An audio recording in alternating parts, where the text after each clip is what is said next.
అంటే పిల్లవాడికి పేరు పెట్టగలిగినటువంటి అధికారం ఎవరిది అన్నారు. ఇంట్లో జీవించి ఉంటే తాతగారు పెట్టాలి. తాతగారు తప్పితే తండ్రి గారు, తాతగారు తండ్రి గారు కాకపోతే సంప్రదించినప్పుడు పెట్టవలసినది గురువు గారు. దశరథ మహారాజు గారికి లేక లేక లేక లేక 60,000 సంవత్సరములకు పుట్టారు కొడుకులు. ఈ పేర్లే పెట్టుకోవడం చేత కానీ అమాయకుడా దశరథుడు వశిష్ఠుణ్ణి పురోహితుణ్ణి సంప్రదించాడు. గురువుగారు పేర్లు పెట్టారు. గురువుగారు పెట్టిన పేరు కనుక త్రేతాయుగంలో అవతారం అయిపోయిన కలియుగంలో కూడా ఇప్పటికీ ఆ రామనామము పాపములన్నింటినీ తొలతోయగలిగినటువంటి మహోత్కృష్టమైన నామమైంది. ఆ పేరు పెట్టడం పిల్లవాడి యొక్క నక్షత్రాన్ని బట్టి, నక్షత్ర స్వభావాన్ని బట్టి, ఆ జాతకర్మని బట్టి వీడి స్వభావం ఇలా ఉంటుంది అని నామకరణం చేస్తారు. అది పెద్దలకు మాత్రమే తగిన శక్తి. వజ్రాంగుడు అన్నప్పుడే వజ్రము వంటి శరీరము కలిగి వంటి వాడు, అపారమైనటువంటి బలసంపన్నుడు, శరీరమునందు బలమున్నవాడు. శరీరమునందు బలం ఉండడం వేరు, బుద్ధి ఎందు జవము, బుద్ధి ఎందు సత్వము ఉండడం వేరు. బుద్ధి ఎందు సత్వము లేదనుకోండి, శరీరమునందున్నటువంటి బలము వృద్ధికారకము కాదు, అది చాలా లోకకంటకమైనటువంటి పనులు చేయిస్తుంది. శరీర బలముతో పాటు బుద్ధి బలం కూడా బాగా ఉందనుకోండి, ఆ శరీరములో ఉన్నటువంటి బలం సమాజ శ్రేయస్సు కొరకు ఉపయోగపడుతుంది, అంతే తేడా. మీరు అందుకే చూడండి, స్వామి హనుమ ఉంటారు. హనుమ యొక్క వైభవం అంతా ఏమిటో తెలుసా? హనుమ అంత బలవంతుడు లేడు, హనుమ అంత బుద్ధివంతుడు లేడు. హనుమ జీవితంలో అలిసిపోయానంటే అన్నారని మీరు ఎప్పుడైనా ఎక్కడైనా సరే చదివారా? ఉండదు. నా కొరకు అని హనుమ ఈ పని చేసుకున్నారు అని మీరు ఎక్కడైనా విన్నారా? ఎక్కడా ఉండదు. రామార్థం వానరార్థంచ చికీర్షం కర్మదుష్కరం సముద్రస్య పంపారం దుష్ప్రాపం ప్రాప్తుమిచ్చతి. తాను కష్టపడుతున్నా, తాను నష్టపోతున్నా ఇతరుల కొరకు నిలబడిన వాడెవడో వాడు నిజమైన ఉపాసకుడు, వాడు నిజమైన బలమున్నవాడు, నిజమైన బుద్ధి ఉన్నవాడు. ఉన్న బలము ఉన్న బుద్ధి తన కొరకు మాత్రమే వాడుకున్నవాడు రాక్షసత్వం కలిగినవాడు. అది పెద్ద విశేషమేం కాదు. ఇతరులకు వాడిన వాడెవడో ఆయన చాలా గొప్పవాడు. అందుకే హనుమని ఆరాధన చెయ్యండి అనే అస్తమానం అందరూ చెప్పడానికి కారణం ఏమిటంటే అదే ఆయన గొప్పతనం. ఆయనలా కష్టపడి ఆయనలా ప్రవర్తించగలిగిన వాడు మీకు లోకంలో ఉండడు.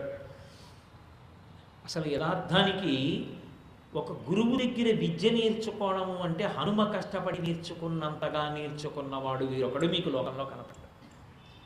మామూలుగా గురువుగారి దగ్గర కూర్చోవడం అంటే ఎత్తు మీద గురువుగారు కూర్చుంటారు, పల్లంలో శిష్యుడు కూర్చుంటాడు, గురువుగారు చెప్తారు, శిష్యుడు నేర్చుకుంటాడు. అది పెద్ద విశేషమా అంటే విశేషమే, గురువుగారి దగ్గర కూర్చోవడమే విశేషం.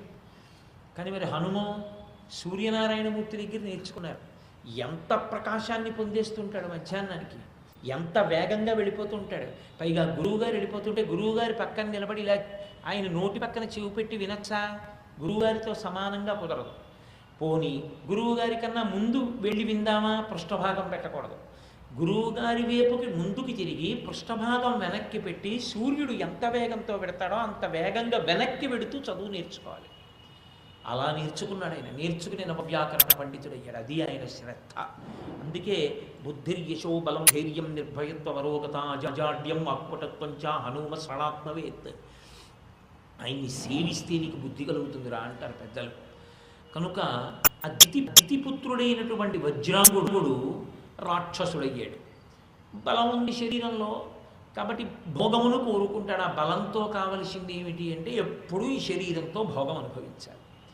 కాబట్టి ఇప్పుడు భోగం అనుభవించాలి కనుక మీరు రాక్షసులు ఉన్న వాళ్ళని చూడండి, ఎప్పుడూ 2 పనులు చేస్తారు. ఒకటి, నేను చచ్చిపోకూడదు. నేను చచ్చిపోకూడదు అంటే ఎటువంటి ఉద్దేశం? ఇది చచ్చిపోకూడదు. ఇది చచ్చిపోకుండా ఉంటుందా? ఇది చచ్చిపోతుంది. విపరిణీయతే, దానికి తప్పదు, పడిపోతుంది. పృథివీ పంచభూతములలోంచి వచ్చింది, పంచభూతంలోకి వెళ్ళిపోతుంది. అది సిద్ధాంతం. తప్పదయా అంటాడు బ్రహ్మగారు. ఈశ్వరుణ్ణి మభ్యపెట్టేటటువంటి కోరికలు కోరుతూ ఉంటారు వాళ్ళు. అయితే నేను చచ్చిపోతాను కానీ అంటాడు ఒక్కొక్కడు. ఒక్కొక్కడి కోరిక చూస్తే అది కోరిక కాదు, మనని చచ్చిపోకుండా ఉండడం కుదరదన్నాడు, కానీ ఇప్పుడు నేను అడిగిన దాన్ని బట్టి వాడు అసలు నన్ను ఎలా చంపుతాడు అనుకున్నాడు. అది వాడి యొక్క అధిక తెలివితేట. అందుకే గాలిం కుంభిని అగ్ని అంబువల ఆకాశస్థలిన్ దిగులన్ రేలన్ ఘస్రమలం తమప్రభల భూరిగ్రాహ వ్యానాదిత్య నరాది జంతు కలహ వ్యాప్తిన్ సమస్త్రాస్త్ర శస్త్రాడిని మృత్యువులేని జీవనము లోకాధీశ ఇప్పించవే అని అడుగుతుంటారు. ఇంట్లో చావకూడదు, పైన చావకూడదు, కింద చావకూడదు, రాత్రి చావకూడదు, పగల చావకూడదు, బతికున్న దాంతో చావకూడదు, బతికిలేని దాంతో చావకూడదు, నలుతో చావకూడదు, జంతువుతో చావకూడదు, అస్త్రంతో చావకూడదు, శస్త్రంతో చావకూడదు. ఇన్ని అడుగుతాడు. తథాస్తు అంటాడు బ్రహ్మగారు. వీడు లేచి నవ్వు నవ్వంటాడు. ఈ పెచ్చాడు ఇంకేం నవ్వుతాడు అని అంటాడు.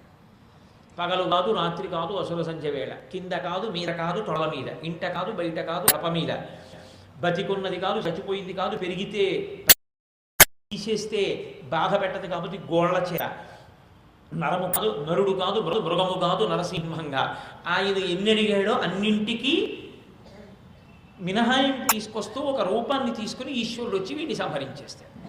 ఈలోగా వీడు నన్ను సంహరించేవాడు లేడు అనుకుని వాడు ఏం చేస్తాడంటే వెంటనే భోగం కదూ, దీంతో ఉండాలని ఎందుకన్నామంటే ఎడతెరిపి లేని భోగం అనుభవించాలి. సమస్త భోగములకు ఆలవాలమేది స్వర్గం.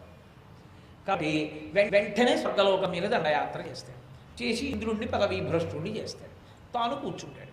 కూర్చుని భోగాలన్నీ అనుభవిస్తూ ఉంటాడు. ఈ భోగానుభవంలో మదోన్మత్తుడవుతాడు. మదోన్మత్తుడై పెద్దల పట్ల ఎలా ప్రవర్తించకూడదో అలా ప్రవర్తిస్తాడు.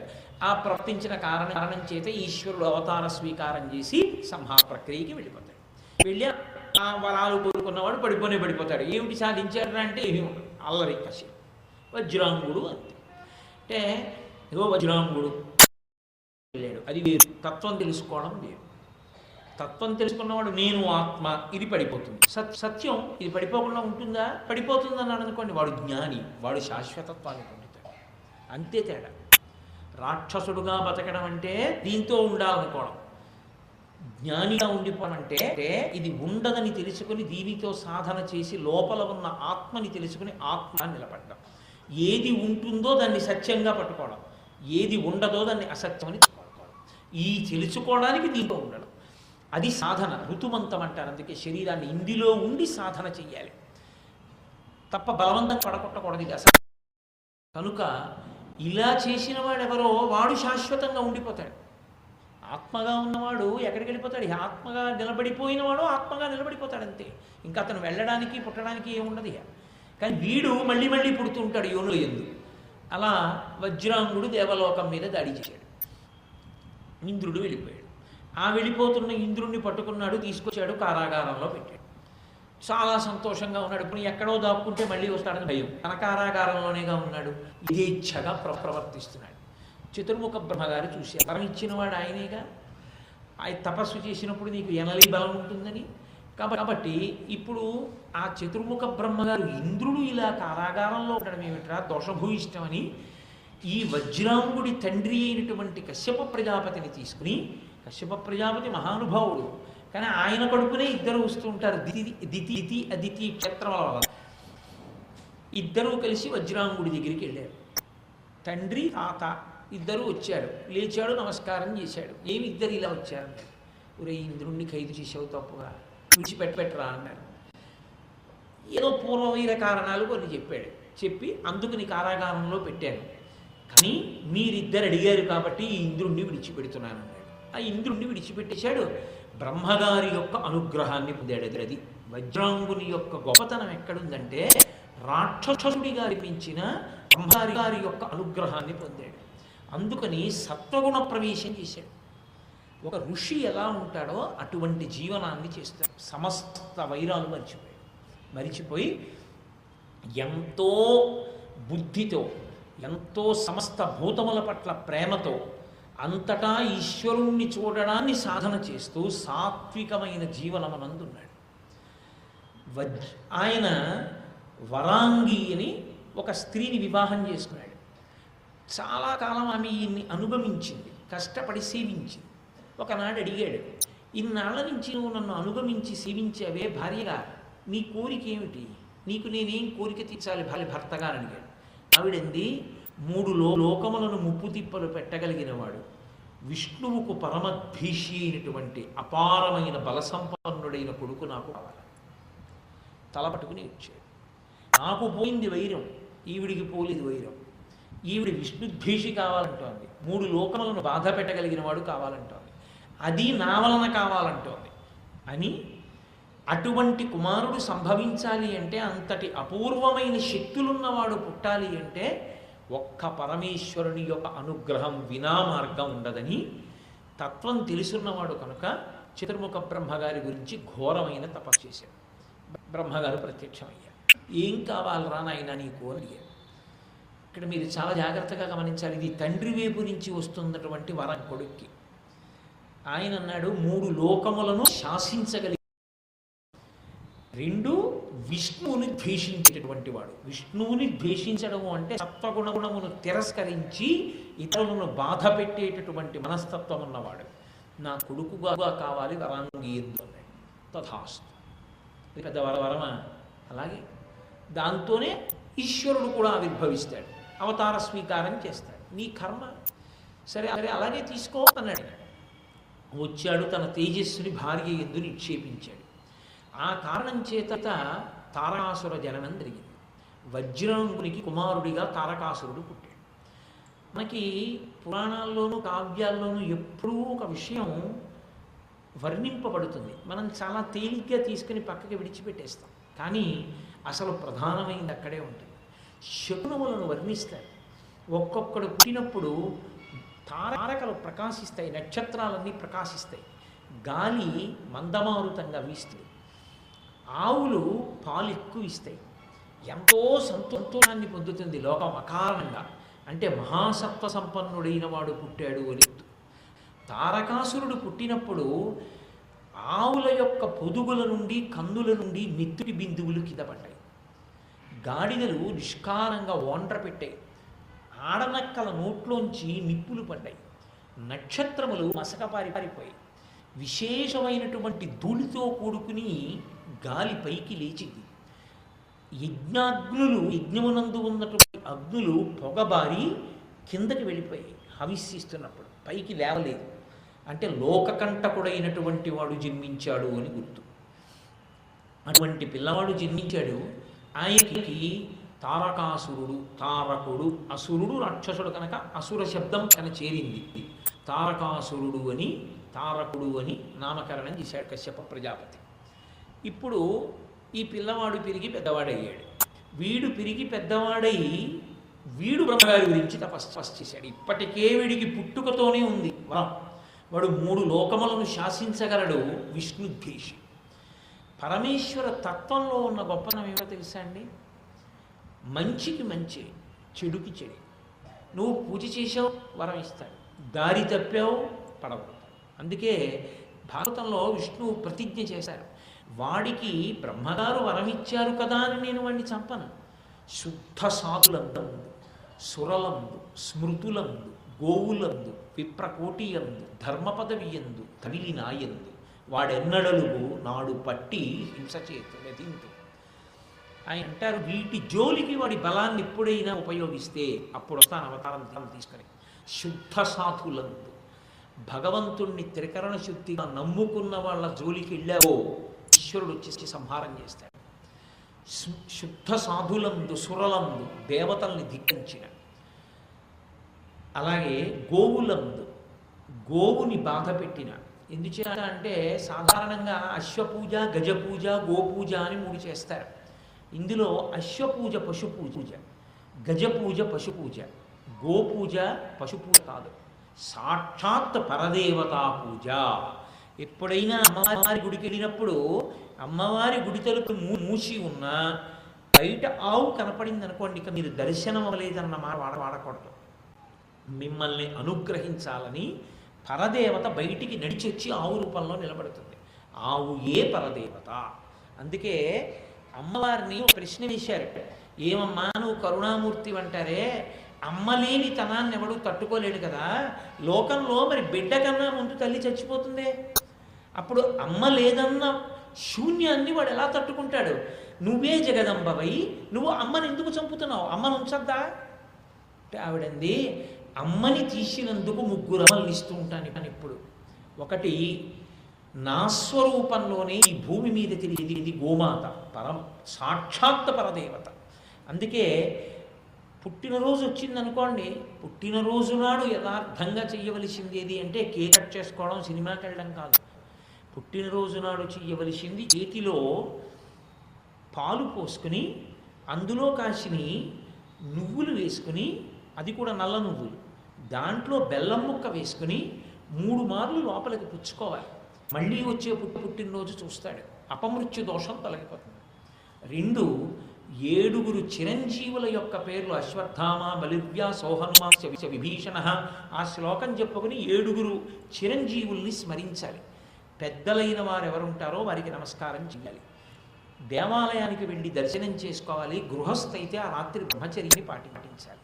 ఇది పుట్టినరోజు నాడు చెయ్యవలసినటువంటి పని అని శాస్త్రం విధించింది మనకి. కనుక నీకు తల్లి లేదన్న బాధ లేదు. పుట్టినరోజు నాడు మా అమ్మకు పాయసం చేసి పెట్టేది అనిపిస్తే, పుట్టినరోజు నాడు అమ్మకి నమస్కారం చేసేవాడిని నేను అనిపిస్తే, నువ్వు గోశాలకు వెళ్ళి ఒక ఆవుకు నమస్కారం పెట్టు, అరటిపండు పెట్టు, ఆవు పాలు తెచ్చుకుని పాయసం వండుకు తీ, అమ్మ చేత్తో పెట్టినట్టు. ఆవు దూరంగా ఉంటుంది కదండి, అమ్మ మా పక్కనే ఉండేది కదా అంటే, భూమాతగా ఉంటాను, నువ్వు మీ అమ్మ నీతో ఎప్పుడూ ఉండి ఉండకపో, కానీ నువ్వు ఎక్కడున్నా విడిచిపెట్టి అమ్మ రూపంలో నీతోనే ఉంటాను భూమాతగా. 3 నేనే లోకజననిగా దేవాలయంలో ఉంటాను. కాబట్టి ఒక్క అమ్మ తప్పుకున్న 3 రూపాల్లో అమ్మగా నేను ఎప్పుడూ నీకు మిగల్చి ఉంచాను అంది పరదేవత. కాబట్టి గోవు అంత గొప్ప స్వరూపం, గోవు అంత పూజనీయమైనటువంటి విశేషం. కాబట్టి ఆ తారకాసురుడు ఇంతటి బలాన్ని పొందాడు. ఇతపూర్వం ఉన్నటువంటి 2 వరాలే అంత భయంకరమైన వరాలు. దానికి తోడు ఇప్పుడు చెయ్యవలసినంత తపస్సు చేసే బ్రహ్మగారి గురించి. బ్రహ్మగారు ప్రత్యక్షమయ్యారు. నేను మీతో మనవి చేశాను కదా, ఈశ్వరుడికి ఉన్న లక్షణం ఏమి అంటే, మీరు తపస్సు చేశారు ఫలితాన్ని ఇస్తాడు, తప్పు చేశారు సంహారం చేస్తాడు. అందుకే శుద్ధ సాధులందు, శృతులందు, గోవులందు, విప్రకోటియందు, ధర్మపదవియందు, తవిలినాయందు, గోవుల జోలికి వెళ్ళి గోవుల్ని సంహారం చెయ్యడం మొదలుపెట్టినా సరే లోకాన్ని సంక్షోభం చేసి ఏదో ఒక రోజున అవతారం తీసుకుని సంహారం చేస్తానన్నాడు. గోవంత గొప్పది. కాబట్టి అదిగో తప్పు చేస్తే శిక్ష పడబడాలి, ఈశ్వరుణ్ణి ఆరాధిస్తే ఈశ్వరుడు వరం ఇస్తాడు తప్ప, వీడికి వరం ఇస్తే వీడి ఏదో చేస్తాడని వీడికి ఇప్పుడు వరం ఇవ్వకపోవడం, అలాంటి పనులు ఈశ్వరుడు చెయ్యడు. కాబట్టి ఆయన ప్రత్యక్షమయ్యాడు, ఏం కావాలని అడిగాడు. ఉన్న బలానికి తోడు వాడు ఒక వరం అడిగాడు, నాకు మృత్యు ఉండకూడదు. బ్రహ్మగారు అన్నారు అది కుదరదు. జాతస్య హి ధ్రువో మృత్యు ధ్రువం జన్మృతస్య చ. ఈ లోకంలో మర్యాదాచాదృశీ లోకే అంటారు దేవి భాగవతంలో వ్యాస భగవానుడికి. లోక మర్యాదయ పుట్టడం మరణించడం తప్పదు, పుట్టినవాడికి వాడు పుట్టాలి.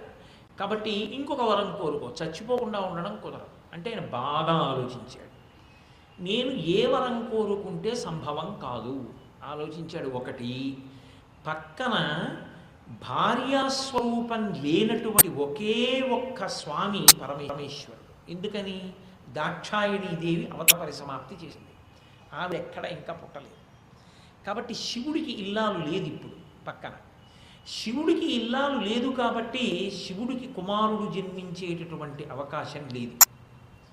2, శివుడు అపారమైనటువంటి ఆత్మారాముడు, ఎప్పుడూ తనలో తాను వాడు, ఆయనకి కామమునందు అనురక్తమైన మనసున్నవాడు వాడు. కాబట్టి కేవలము శివకుమారుడు అని అన్నాడనుకోండి, విఘ్నేశ్వరుడు ఉన్నారు, మహాగణపతి ఉన్నారుగా అప్పటికీ. కాబట్టి గణపతి చేతిలో మరణిస్తాడు. అందుకని రాక్షసాలోచనలు అంటే ఎంత గొప్పగా ఉంటాయో చూడండి. ఆలోచించాడంటే శివునికి కామము కలగాలి, శివునికి కామము కలిగి ఆయన వీర్యము కదలాలి, కదిలిన వీర్యము స్ఖలనం అవ్వాలి, ఆ స్ఖలనమైనటువంటి వీర్యము నుండి ఒక కుమారుడు జన్మించాలి. జన్మించిన కుమారుడు దేవతా సైన్యములకు అధిపతిగా పట్టాభిషిక్తుడు కావాలి. పట్టాభిషిక్తుడైనటువంటి కుమారుడు నా మీదకి యుద్ధానికి రావాలి. వచ్చిన కుమారుడు నా మీద అస్త్రప్రయోగం చెయ్యాలి. అలా చేస్తే నేను చచ్చిపోతాను. బ్రహ్మగారు అన్నారు తథాస్తు. ఇప్పుడు వాడి ధైర్యం ఏమిటంటే అసలు శివుడికి ఇల్లాలు లేదు, దాక్షాయణి దేహ పరిత్యాగం అయిపోయింది. ఒకవేళ అమ్మవారు మళ్ళీ అవతారం స్వీకరిస్తే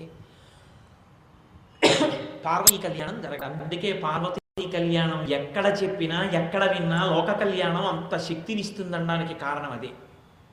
పక్కన తారకాసురుడి బాధలు ఉన్నాయి కాబట్టి పార్వతీదేవి అవతారీకరించి పరమశివుడికి ఇల్లాలు కావాలి. ఒకవేళ ఇల్లాలైంది, పరమశివుడికి ఎప్పుడైనా అసలు కామ ప్రచోదనమైంది అన్న విషయం ఇతపూర్వం విన్నామా మనం?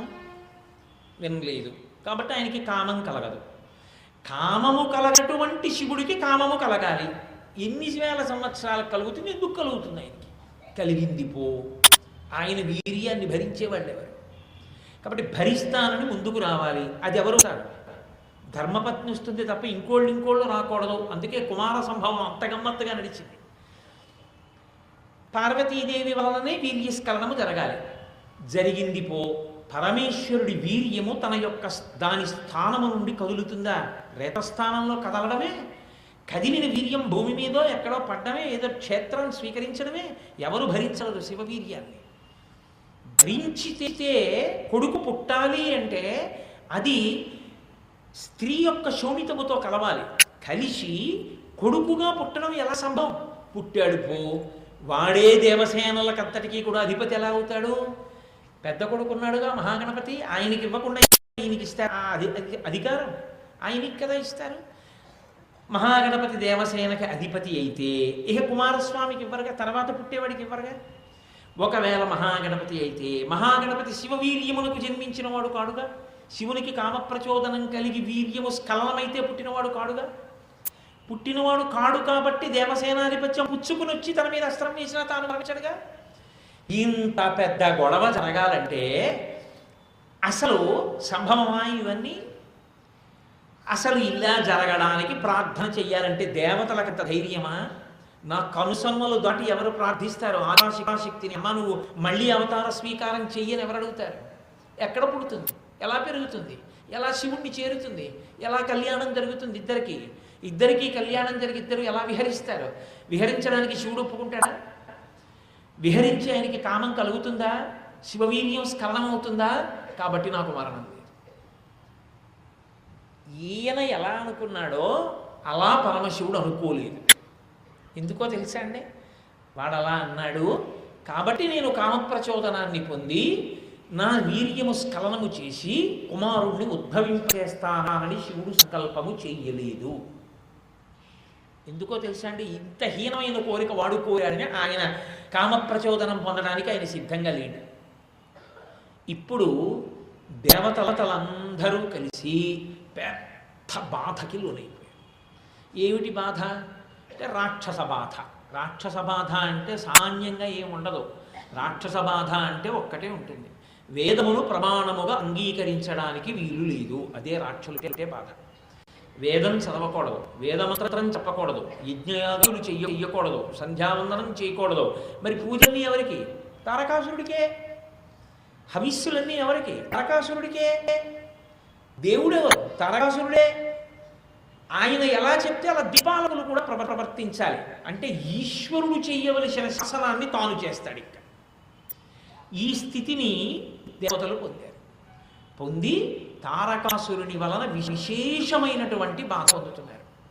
ఇప్పుడు వీళ్ళ బాధ తీరాలి అంటే తిన్నగా వెళ్ళి శివుడిని ప్రార్థన చేశారనుకోండి, శివ మా కోరిక తీరాలి, మమ్మల్ని రక్షించాలంటే నీకో కొడుకు పుట్టాలి, నీకో కొడుకు పుడితే వాడికి పట్టాభిషేకం అయితే మహానుభావ మమ్మల్ని అనుగ్రహించాలి అని అన్నాడు అనుకోండి, అవతలకు బో అంటాడు.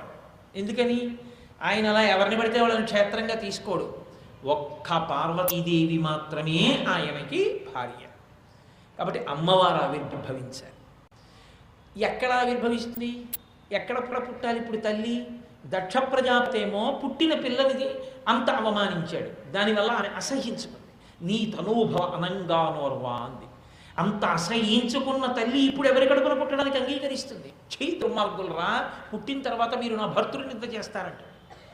అందుకని ఎలా ఇప్పుడు దిక్కు తోచలేదు. దిక్కు తోచకపోతే అవతలందరూ ఏం చేస్తారంటే బ్రహ్మగారి దగ్గరికి వెడుతుంటారు. లోకంలో అదో మర్యాదతో ఉన్న విషయం. ఆపరేషన్ చేయించుకోవాలా లేకపోతే ఏమైనా అదేంటి ఇంకొక రకం వైద్యం చేయించుకోవాలా అని అడిగే ముందు ఫిజీషియన్ దగ్గరికి వెడతారు. కన్సల్టెంట్ ఫిజీషియన్ దగ్గరికి వెళ్ళి నిర్ణయం తీసుకున్నట్టే మొట్టమొదట ఉపద్రవం రాగానే బ్రహ్మగారి దగ్గరికే పెడతారు, పెద్ద ఆయన కాబట్టి. బ్రహ్మగారు ఏం చెప్పారో దాన్ని బట్టి దేవతలు నిర్ణయానికి వస్తారు. పదండి వైకుంఠానికంటే వైకుంఠానికి వెడతారు, పదండి కైలాసానికంటే కైలాసానికి వెళ్తారు. కాబట్టి ఇప్పుడు దేవతలందరూ వెళ్ళి బ్రహ్మగారిని ప్రార్థించారు.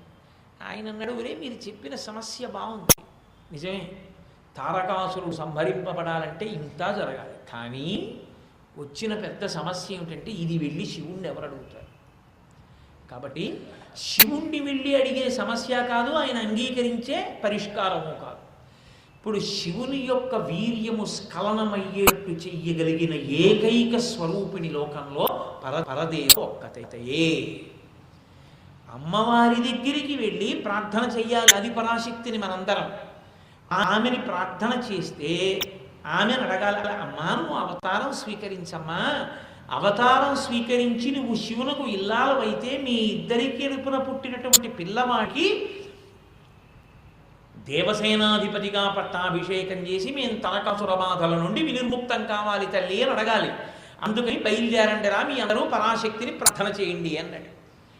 అంటే వాళ్ళు అన్నారు, ప్రార్థన చేస్తాం, మా ఆర్తికి ఆవిడ ప్రత్యక్షం అవుతుంది. ఇంత తపస్సు చేస్తే ఆవిడ ప్రత్యక్షం అవుతుందని కాదు, మా బాధ చూడలేక ప్రత్యక్షం అవుతుంది. ఎందుకని? ఆవిడ తల్లి, మేము బిడ్డలం, మా బాధ ఆవిడ ఎలా చూస్తూ ఊరుకుంటుంది, అందుకని మేము ప్రార్థన చేస్తే ఆవిడ వస్తుంది. కానీ ఆవిడ వచ్చిన తరువాత ఆవిడ ఎక్కడ పుడుతుందో, అసలు పుట్టడానికి యోగ్యమైన ప్రదేశం ఏమైనా ఉందా, మేము అమ్మ ఇక్కడ పుట్టమా అని అడగడానికి ఏమైనా అవకాశం ఉందా? ఒకసారి దక్షుడికి కూతురుగా వచ్చాను, ఏం చేశారా దుర్మార్గుడు అంటే మేము ఏం చెప్పాలి జవాబు? ఎక్కడైనా పుట్టే అవకాశం ఉంటే చతుర్ముఖ బ్రహ్మవు పితామహుడవు కాబట్టి నీకు తెలుస్తుంది, అలాంటి అవకాశం ఏమైనా ఉందా అని అడిగారు. ఆయన కాసేపు 4 తలకాయల్లో కళ్ళు మూసి చెంపన చెయ్యి చేర్చి ఆలోచించాడు. నాకు ఒక విషయం జ్ఞాపకం వచ్చింది రా అన్నాడు. ఏమిటి అన్నాడు.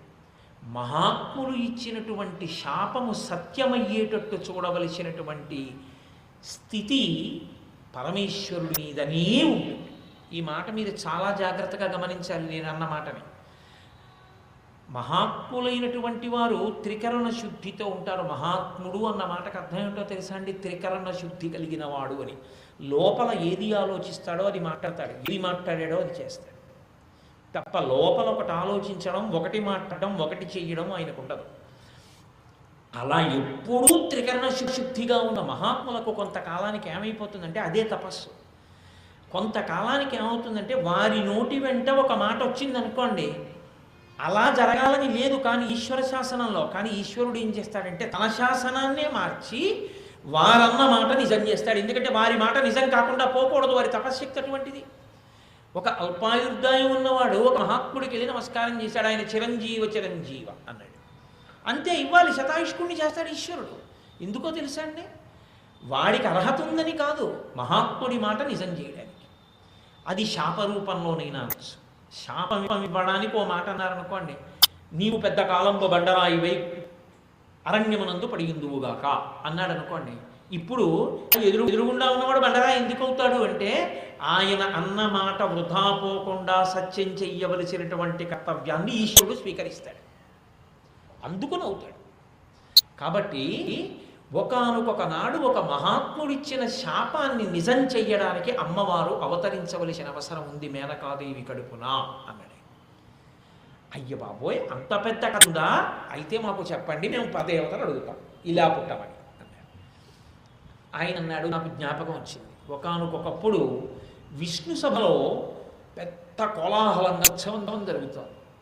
ఆ ఉత్సవం జరుగుతున్నప్పుడు దక్ష ప్రజాపతికి ఉన్నటువంటి 60 మంది కూతుర్లలో ఒక కుమార్తె అయినటువంటి స్వధాదేవిని అగ్నిహోత్రుడికి పితృదేవతలకు ఇచ్చి వివాహం చేశారు. స్వహాదేవిని అగ్నిహోత్రునికి ఇచ్చారు, స్వధాదేవిని పితృదేవతలకు ఇచ్చారు. ఆ పితృదేవతల యొక్క భార్య అయినటువంటి స్వధాదేవికి 3 కుమార్తెలు పుట్టారు. 3 కుమార్తెలు స్వధాదేవికి పుట్టారు అని అంటారు, కానీ యథార్థమునకు వారు స్వధాదేవి కుమార్తెలుగా పరిగణింపబడిన వారి స్థాయి అయోనిజలుగానే పరిగణింపబడింది. అంటే అసలు పుట్టని వారి కానీ అంతటి తేజోమూర్తులు. పార్వతీ కళ్యాణానికి శక్తి ఎక్కడదో తెలుసండి. వాళ్ళ ముగ్గురి పేర్లు స్మరించిన, ఈ ముగ్గురి పేర్లు విన్నా, ఈ ముగ్గురి యొక్క కథని తెలుసుకున్న ఉత్తర క్షణంలో తలపెట్టిన కార్యమునకు సంబంధించిన విఘ్నము తొలగిపోతుంది. వాళ్ళ శక్తి అటువంటిది. ఇప్పుడు నేను మాట్లాడుతున్నది మళ్ళీ ఒక పురాణంలోంచి మారి శివమహాపురాణంలోంచి సమన్వయం చేస్తున్నాను. అందుకని ఏదో ఒక్క దాంట్లోంచి మాట్లాడుతున్నాను అనుకోకండి. అనేక పురాణాలను కలిపి నేను మీతో మనవి చేస్తున్నాను, ఒక సమగ్ర స్వరూపాన్ని తీసుకురావడానికి. పితృదేవతల యొక్క భార్య అయినటువంటి స్వదేవి కడుపున పుట్టినటువంటి ఆ ముగ్గురే. మొదటి పిల్ల మేనకాదేవి, రెండవ పిల్ల ధన్యాదేవి, మూడవ పిల్ల కళావతి. వీళ్ళు ముగ్గురు అయోనిజలతో సమానం. వాళ్ళ పేర్లు తలుచుకోగానే శాస్త్రంలో అన్నారు, ఈ మూడు పేర్లు ఎప్పుడైనా వినపడినా స్మరించినా రెండు చేతులు జోడించి ఒక్కసారి నమస్కరించాలి అన్నారు. ఎందుకంటే వాళ్ళ శక్తి అటువంటిది. వెంటనే విఘ్నం తీస్తారు వాళ్ళు, అంత గొప్పవాళ్ళు. కాబట్టి మీరు చేతులు దింపుకు కూర్చోకూడదు, మీరు నమస్కరించాలి. ఎందుకంటే మర్యాద అని ఒకటి ఉంటుంది. ఆ మర్యాద పాటించిన వాడికి సభలో కూర్చునే అర్హత ఉంటుంది. కాబట్టి ఆ ముగ్గురు అటువంటి వారు. నేను ఒకటి నమ్మి చెప్పినప్పుడు దాన్ని సభ అన్వయం అయ్యేటట్టే నేను చూడవలసి ఉంటుంది. అందుకని సభాభ్య సభాపతిభ్యశ్చ ఓ నమో నమో, సభాపతి ఉండే కారణం అందుకు. కాబట్టి ముగ్గురు అయోనిజలతో సమానం. అటువంటి ముగ్గురు పిల్లలు ఒకానొకప్పుడు వైకుంఠంలో జరుగుతున్నటువంటి ఒక గొప్ప మహోత్సవానికి వెళ్ళారు. ముగ్గురు కూర్చున్నారు. ముగ్గురు కూర్చుని ఉండగా శివమాయామోహితులయ్యారు. ఒక పెద్ద కార్యం, ఎప్పుడో జరగవలసినటువంటి కార్యాన్ని లెక్క కట్టుకుంటుంది పరదేవత. ఎప్పుడో జరగవలసిన కార్యాన్ని లెక్క కడతాడు పరమేశ్వరుడు. మాయామోహితులయ్యారు వాళ్ళు. అదే సమయంలో సనక సనందనాదులు బ్రహ్మజ్ఞానులు సభాప్రవేశం చేశారు. బ్రహ్మజ్ఞాని సభాప్రవేశం చేస్తే ఇంకా ఆయన కన్నా వృద్ధుడు ఉండడు, అందరూ లేచి నిలబడాలి. బ్రహ్మజ్ఞానులైనటువంటి సనక సనందనాదులు సభాప్రవేశం చేస్తుంటే శివమాయామోహితులై ఈ ముగ్గురు పిల్లలు లేవకుండా కూర్చున్నారు. అందరూ లేచారు, వీళ్ళు కూర్చున్నారు. వాళ్ళు వచ్చి కూర్చున్నారు. వాళ్ళు వెంటనే శాపవాక్కు విడిచిపెట్టారు. మేము సభలోకి వచ్చినప్పుడు మీరు ముగ్గురు నిలబడలేదు కనుక మీరు స్వర్గభ్రష్టులై మనుష్య జన్మ పొందదరుగాక. అయితే ఏమండి, సనక సనందనాదులు అంత బ్రహ్మజ్ఞానులు అలా శాపం ఇవ్వచ్చా? ఇంకేం బ్రహ్మజ్ఞానం? తను వస్తే లేవలేదని కోపం వచ్చి శాపాలు ఇచ్చేవాడు బ్రహ్మజ్ఞానే కాదు. మీరు ఎప్పుడూ ఒక విషయం గుర్తుపెట్టుకోవాలి. పరమేశ్వరునికి మీ వలన జరిగిన అపచారము వలన వచ్చేటటువంటి ఫలితము కన్నా ఒక మహాత్ముడికి మీ వలన జరిగేటటువంటి అపచారము వలన వచ్చేటటువంటి దోషము ఎక్కువ కట్టి కుడుపుతుంది. పరమేశ్వరుడు జోక్యం చేసుకుని ఆ తప్పు మన్నించాడు. మళ్ళీ ఎవరు మన్నించాలో తెలుసా? మహాత్ములు మన్నించాలి. అందుకే పూజ చేసుకుంటున్నప్పుడు మహాత్ములైన వారి ఇంటికి వచ్చారనుకోండి, గురువు గారు కానీ మహాత్ములు కానీ ఇంటికి వచ్చారనుకోండి, పూజ చేస్తున్నామని కూర్చోకూడదు, వెంటనే ఆపేయాలి పూజ. ఆపి లేచి వెళ్ళి స్వాగతం పలకాలి. స్వాగతం పలికి తీసుకొచ్చి ఉత్తర క్షణంలో వారు ఏ కార్యం మీద వచ్చారో కనుక్కుని వారు తిరిగి వెళ్ళిపోయిన తరువాత వెళ్ళి కూర్చుని పూజ చెయ్యాలి. ఆ పూజ మధ్యలో లేచి వెళ్ళావు కాబట్టి నీ పూజ పోవడం కాదు, ఆ పూజ విశేష ఫలితాన్ని ఇస్తుంది. మహాత్ముల రాక అటువంటిది. అందుకే గజేంద్ర మోక్షణంలో ద్రవిడరాజు గారు లేచి నిలబడనందుకే అగస్త్యుడు శాపవాక్కు విడిచిపెట్టాడు. మహాత్ములకు జరిగినటువంటి అవమానం కట్టి కుడిపేస్తుంది. అంత కట్టి కుడిపితే ఇంత కారణజన్ములైన ఈ పిల్లలు పాడైపోతారని, అంత పెద్ద దోషం వాళ్ళకి తగలకుండా రక్షించడానికి, వాళ్ళు చేసిన తప్పుని కొద్ది శిక్షతో తప్పించడానికి మహాత్ములు ఏం చేస్తారంటే వాళ్ళే శాపవాక్కు విడిచిపెట్టేస్తారు. అనుగ్రహం. అందుకే శాపాన్ని శాపానుగ్రహము అంటారు. అనుగ్రహ రూపంలో రక్షిస్తారు, ఎక్కువ దెబ్బ తినకుండా. అందుకు రక్షించారు సనక సనందనాదులు. రక్షించి మీరు భూలోకమునకు వెళ్ళిపోయేదురుగాక, స్వర్గభ్రష్టులు అవుదురుగాక అన్నారు. అంతే, మాయ విడిపోయింది. జరగవలసిన కార్యం ఏదో ఉంది, అందుకు వాళ్ళని మాయ ఆవహించింది. ముగ్గురు వెళ్ళారు, సనక సనందనాదుల పాదముల మీద పడ్డారు. మీరు బ్రహ్మజ్ఞానులు, మహాత్ములు. మీరు వస్తున్నప్పుడు మేము లేవకపోవడం ఏమిటి? దోషం కదా. మా వలన అపరాధం జరిగింది, కానీ మా శాపము ఎలా పోతుందో మమ్మల్ని అనుగ్రహించండి అన్నారు. అంటే వాళ్ళు అన్నారు, మీ శాపము పోగొట్టుకోవడానికి మీరు ప్రత్యేకంగా చెయ్యవలసినంత వారు కారు. పొరపాటున ఒక మాయ మీ ఎందుకు ప్రవర్తించి మీరు ఇలా జరిగింది, కానీ మేము మీకు ఒక గొప్ప వరాన్ని కూడా ఇందులో కలుపుతున్నాం. పెద్ద పిల్ల మేనక, మేనక అన్న పేరుతోనే భూమి మీద జన్మిస్తుంది. ఈ పిల్ల విష్ణువంశ సంభూతుడైనటువంటి హిమవంతుడిని వివాహం చేసుకుంటుంది. ఎందుకు అన్నది మీకు నేను తర్వాత చెప్తాను. రెండవ పిల్ల ధన్య భూమి మీదకి వెళ్ళి జనక మహారాజు గారికి భార్య అవుతుంది. మూడవ పిల్ల కళావతి వృషభానుడు అనబడేటటువంటి ఒక వైశ్యుడికి భార్య అవుతుంది. ఈ కారణం చేత మేనక హిమవంతుడితో కూడిన కారణం చేత దాక్షాయినిగా శరీరం విడిచిపెట్టినటువంటి ఆదిపరాశక్తి ఈమె కడుపున పార్వతీదేవిగా జన్మిస్తుంది. ఈమె కడుపున పార్వతీదేవి జన్మించిన కారణం చేత, పార్వతీ కళ్యాణంలో కన్యాదానం చేసినటువంటి కారణం చేత ఇహమునందు సమస్త సుఖములను అనుభవించి ఈమె తిన్నగా కైలాసాన్ని బొందితో చేరుకుంటుంది. అంత గొప్ప స్థితిని పొందుతుంది. సశరీరురాలై కైలాసంలోకి ప్రవేశిస్తుంది. రెండవ పిల్ల ధన్యాదేవి జనక మహారాజుకి కుమార్తె అయిన కారణం చేత అయోనిజ అయిన సీతమ్మకి తల్లిగా పరిగణింపబడి సీతమ్మని విష్ణు స్వరూపమైనటువంటి రామచంద్రమూర్తికి కన్యాదానం చేసిన కారణం చేత మహాపతివ్రత అయినటువంటి సీతమ్మ తల్లికి తల్లిగా పిలిపించుకున్నందుకు ఈమె వైకుంఠాన్ని చేరుకుంటుంది.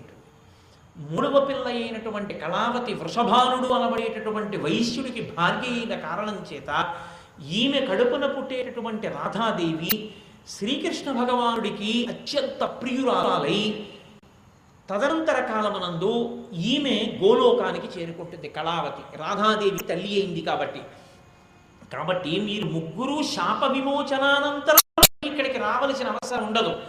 మీరు ముగ్గురు పరదేవతా స్వరూపాలని మీ కడుపున కని లేదా కడుపున పుట్టకపోయిన ధన్యాదేవి విషయంలో తల్లి అమ్మా అనిపించుకుంటుంది కనుక వారి చేత మీరు ఆయా లోకములను పొందెదరుగాక అని శాప అవకాశం ఇచ్చారు. ఇప్పుడు ఆ మేనకాదేవి భూలోకంలో పుట్టింది. మీరు ప్రార్థించవలసింది ఎవరిని అంటే హిమవంతుడిని ప్రార్థించండి. హిమవంతుడు వెళ్ళి మేనకాదేవిని చేపట్టాలి. హిమవంతుడు మేనకాదేవిని ఎందుకు చేపట్టాలి అంటే హిమవంతుడు విష్ణువంశ సంభూతుడు, విష్ణువంశ ఉన్నవాడు. పరదేవత ఎక్కడ పుట్టినా విష్ణువుకి చెల్లెలుగానే పుడుతుంది.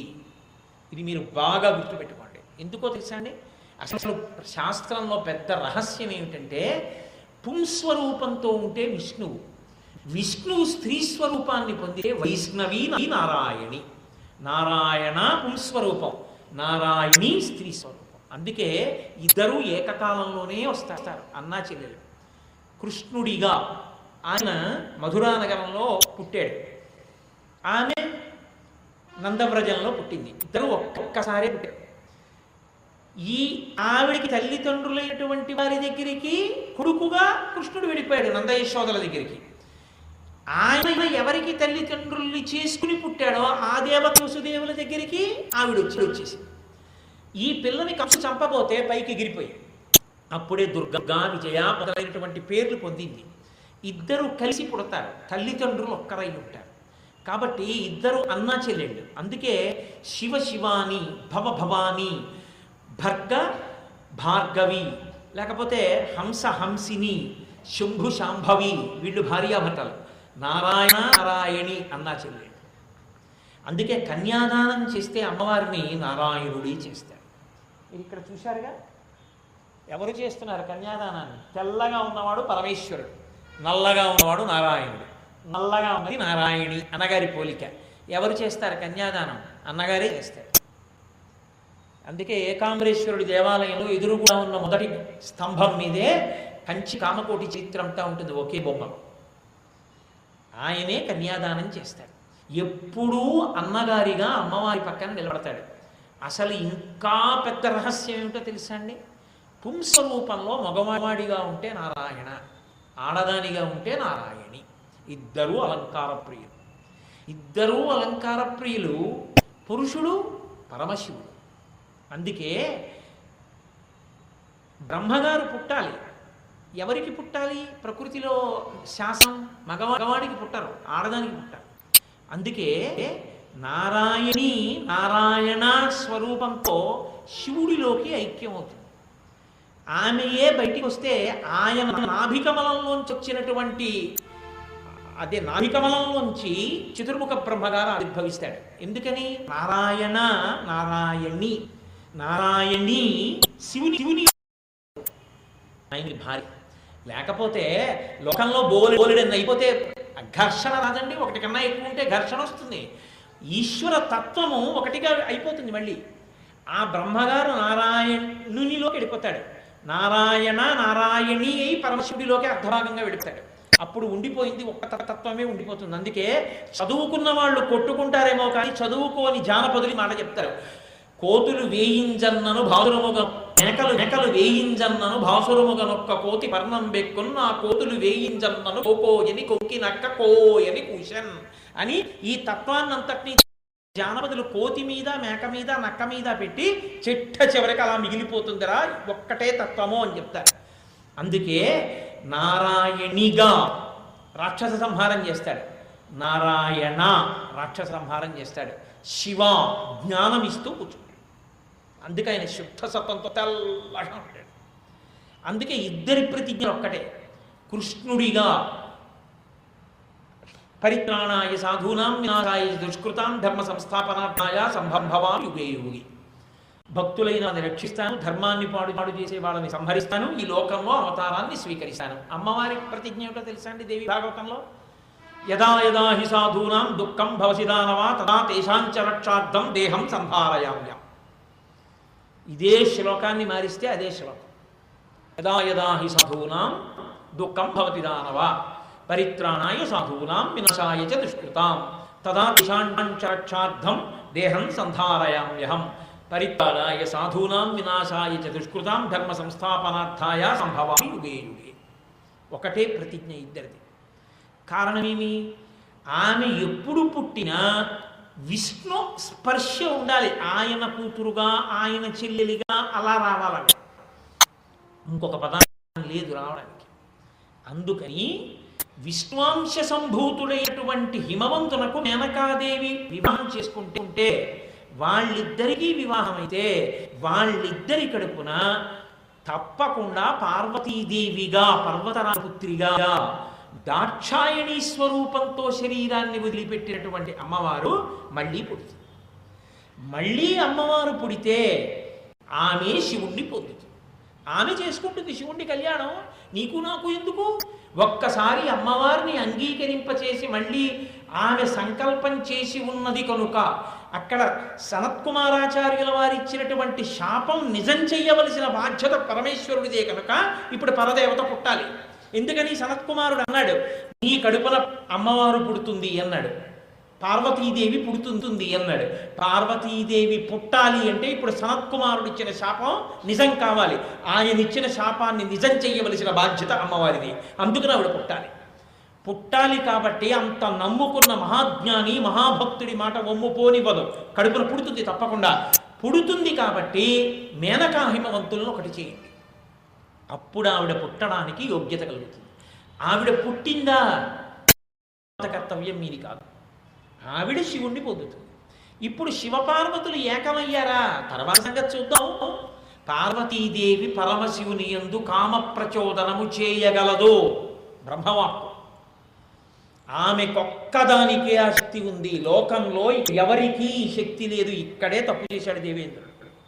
ఆయన ఒత్తి చెప్పాడు, వేరొకరికి ఈ శక్తి లేదు. పరమశివుని కామ ప్రచోదనము మన్మధుడు చేయగలిగినది కాదు. ఆయన బాణములు పనికిరావు, అది అమ్మవారే చెయ్యగలదు. అటువంటి అమ్మవారు కామ ప్రచోదనం చేయగలిగితే పరమశివుని యందు అంటే మహాకామేశ్వరుణ్ణి చెయ్యగలిగితే లౌకిక కామంగా మీరు తీసుకోకూడదు. అది కారుణ్యంతో లోకరక్షణ కొరకు ఆయన వీర్యము స్ఖలనమైతే అప్పుడు పుట్టిన పిల్లవాడికి మనం దేవసేనాధిపత్యం ఇచ్చేద్దాం, మనందరికీ అధిపతిగా ఎంచుకుందాం. అంతే. ఆ పిల్లవాడు అస్త్రప్రయోగం చేస్తాడు, తారకాసురుడు మరణిస్తాడు. ఒరే ఇంత జాగ్రత్తగా కథ నడపాలి. కాబట్టి మీరు ముందు హిమవంతుడి దగ్గరికి వెళ్ళండి అంటే దేవతలు అన్నారు, బాగుంది, మంచి మాట అన్నారు. కానీ సనత్కుమారుడు అన్న ఒక్క మాట చాలు, ఆవిడ పుడుతుంది. కానీ సనత్కుమారు అన్నాడు కదా అని ఆవిడ మేనకాదేవి కడుపున పుట్టిందనుకోండి, మేనకాదేవి తల్లిగా ఉన్న మళ్ళీ దక్ష ప్రజాపతిలా ప్రవర్తించకుండా ప్రేమగా ప్రవర్తిస్తుందని నమ్మకం ఉందా? లేకపోతే ఇంకో ఉపతరం? ఆయన నాడు ఉంటుంది. ఎందుకో తెలుసా? మేనకాదేవి హిమాలయ పర్వతాల మీద ఉన్నటువంటి కాలంలో దాక్షాయణిగా పార్వతీదేవి తిరిగింది. పరమశివుడితో కలిసి దాక్షాయణి స్వరూపంతో సతీదేవి శివుడు హిమాలయాల మీద తిరుగుతున్నప్పుడు అలిసిపోయినటువంటి పార్వతీదేవికి మేనకాదేవి సపర్యలు చేసింది. సపర్యలు చేసేసి నాకు ఇలాంటి కూతురుంటేనా అనుకునేది. నాకు ఇలాంటి కూతురుంటేనా అని ఆవిడ మనసులో అనుకున్న భావాన్ని గ్రహించింది పరదేవత. అప్పుడు ఆవిడ సంకల్పం చేసింది, ఉత్తరోత్తరాన అవతార స్వీకారం నీ కడుపునే జరుగుతుంది అంది. అందుకని తప్పకుండా మేనకాదేవికి కూతురవుతుంది. మేనకాదేవి పరమ ప్రేమతో చూస్తుంది. హిమవంతుడు విశ్వాంశ సంభూతుడు కనుక ఎప్పుడూ పార్వతీదేవిని చూడనాడు. ఆ సంబంధాలు అటువంటివి. కాబట్టి అలా పుట్టిన పార్వతీదేవి శివుణ్ణి చేరిన కళ్యాణం ఏదుందో అది జగత్ ప్రసిద్ధమవుతుంది. అది లోకకంటకుడైన తారమరానికి ఎక్కడెక్కడ ఎప్పుడెప్పుడు పార్వతీ కళ్యాణం చెప్పినా చదివినా విన్నా అంతే మనశ్శాంతిని ఇచ్చేస్తుంది. అంత గొప్పదవుతుంది. కాబట్టి మీరు హిమవంతుడిని ప్రార్థన చేయండి అన్నారు. సరే, వీళ్ళందరూ వెళ్ళారు, హిమవంతుడిని ప్రార్థన చేశారు. మేనకా హిమవంతులకు వివాహమైంది. సంతోషంగా మేనకా హిమవంతులు ఇద్దరు విహారం చేస్తున్నారు. ఇద్దరూ విహారం చేస్తున్నటువంటి కాలంలో ఒండరులు అనురక్తులయ్యారు. అనురక్తులైనప్పుడు ఆమె గర్భిణి కావాలి. కానీ కేవలము గర్భిణి కావడం కనకాదేవికి ఇష్టం లేదు.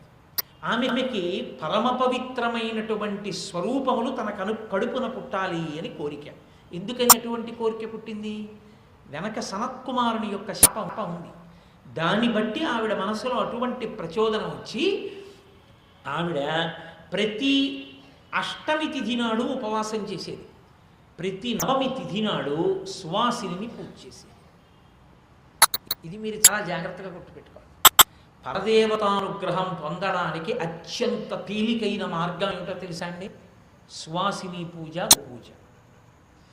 అష్టమి నాడు ఉపవాసం చేసి నవమి నాడు సువాసిని పూజ చేస్తే వెంటనే అమ్మవారు ప్రసన్నరాలవుతుంది. ఆ రెండు తిథులు అమ్మవారికి అత్యంత ప్రీతిపాత్రం. అందుకని ప్రతి అష్టమి నాడు ఉపవసించి ప్రతి నవమి నాడు సువాసిని పూజలు చేస్తుండేది. సువాసిని పూజ అన్నప్పుడు మీరు ఒక విషయం గుర్తుపెట్టుకోవాలి.